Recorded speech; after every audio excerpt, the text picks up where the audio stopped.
So with great support from family and friends, I went off to a rehab, January 10th of 1979. Thank you for being on the show, but that was great. But where's Richard? Richard? Well, got to tell you about that. Well, see what happened. We tossed a coin, and I lost. Oh, that's a shame. But how is he? How is he? Well, he's coming along. I talked to him last night, and he feels a little better. See, what actually happened? Yes. Seriously. 2 days before we were going to come over, yeah, he caught himself a real nice case of the flu. Oh, no. So he's flat on his back in Los Angeles, and he's really upset that he can't. Karen, always looking for something to do and wanting to record, so on and so forth, said, if you're not going to be working this year, I want to make a solo album. Of course, I wasn't happy about that, chiefly because I knew damn well she was battling anorexia nervosa. And I said to her, I'm not well, I'm in here doing something about it. I know you're not well. Hell, she had just either gone into the hospital again because she was weak or was about to. And I said, what the hell are you talking about going and doing a solo album? Tell you what, I'm in here, you've been harping on me to do something about this. I finally realized I needed to. It wasn't easy. Why don't you go and check into something like this that is meant for anorectics, people with eating disorders? Why don't you go into something like this at the same time? And I remember saying, we'll get our acts together in so many words, and we'll hit the new decade the same way we hit the 70s. You know? No. There's nothing wrong with me. I don't have anorexia nervosa. I have colitis or whatever the hell it is. And off she went to make the solo album. And she was upset about upsetting me, and I remember she called me like the night before she was planning on going and said she really couldn't go through with this unless she had my blessing. And she was pretty distraught, I'll tell you. She was in tears. And I said, Karen, you know, if it means that, go ahead and do it. I just don't feel you're well. Which, of course, she wasn't. So she made the album, which was a big drag on her, I'll tell you, because, of course, Phil, very successful, was involved in other things. They had to record at weird hours. She was flying across the country, and she wasn't up to this. Well, she got to be really, really thin, like in Vegas thin. She just didn't look well. And we went into early 80. By then, of course, I'm champing at the bit, man. I'm ready to... I'm all better. I'm really better. And I'm wanting to get busy. Her album's just about done. They're doing some mixing in early 80. I think some last-minute recording and then some mixing. And so she plays the album. She and Phil play the album for... Well, I know Herb and Jerry and I heard it and all. And as Phil has said, the silence was deafening at the end of the playback. And it was all very well done. Very well done. But in my opinion and many others people's opinion, it did not have a hit song on it. And it got to the point where A&M said, we're not going to release this thing unless you go back in. Well, come on, they'd already spent hundreds upon hundreds of thousands of dollars on it. Karen was paying for this out of future royalties because the non-recoupable was only a certain much, the advance with their deal with A&M. So she was footing the bill on this thing. And here they're talking about going and starting all over in so many words. Because I get the blame for this, you know. I mean, the people who are the kind of anti-Richard, pro-Karen people seem to put everything that was wrong with Karen, blame it on me, is that I talked her out of releasing this album because I was ready to start our new album. It was sheer nonsense. All you have to do if you don't believe me is talk to Herb, talk to Jerry, talk to Derek, talk to any number of people who will tell you the album didn't have any hits. They believed that it didn't have any hits on it, and they weren't going to release it. It had nothing to do with me.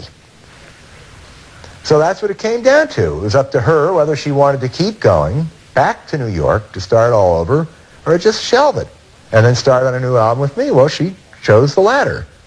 So that's what happened there. So we're just getting started on what became Made in America when she meets Tom Burris, who, of course, would become her husband. So now we're into 1980. The Carpenters.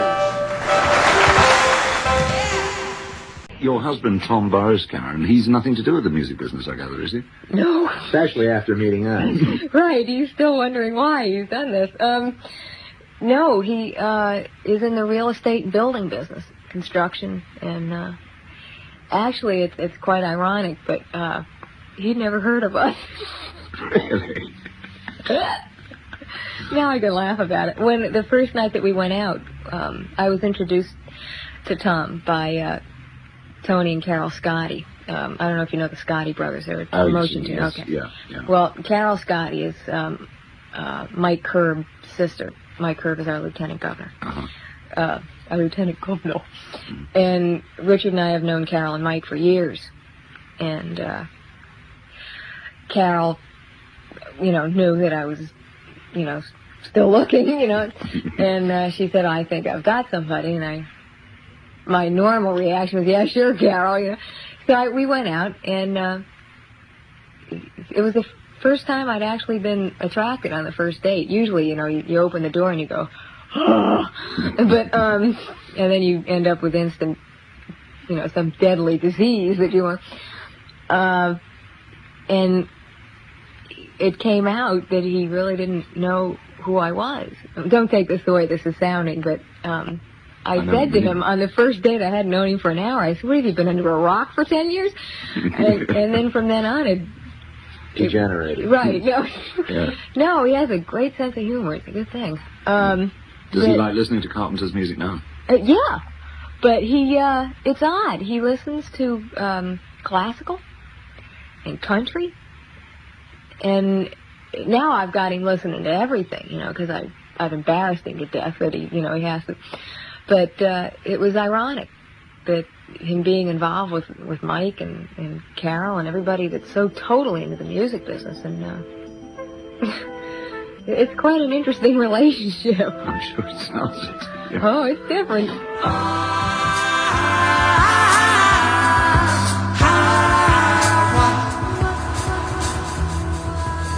Well, it seemed like they got along very well, but I never dreamed that 2 months later they'd be married. It was a whirlwind romance, and they got married on August 31st of 1980.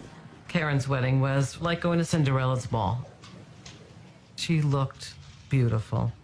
She was all smiles that day, all diamonds and dazzling and just so happy.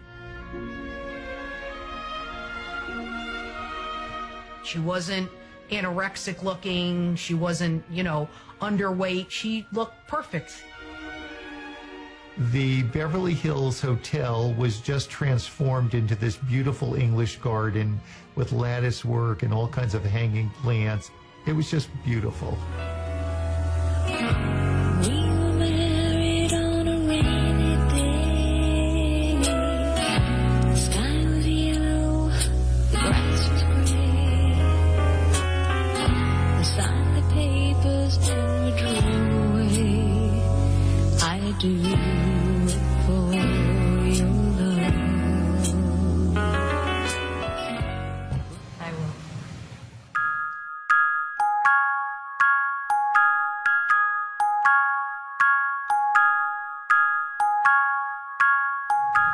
Thomas, you may kiss your wife. I think we were all a little concerned about that relationship.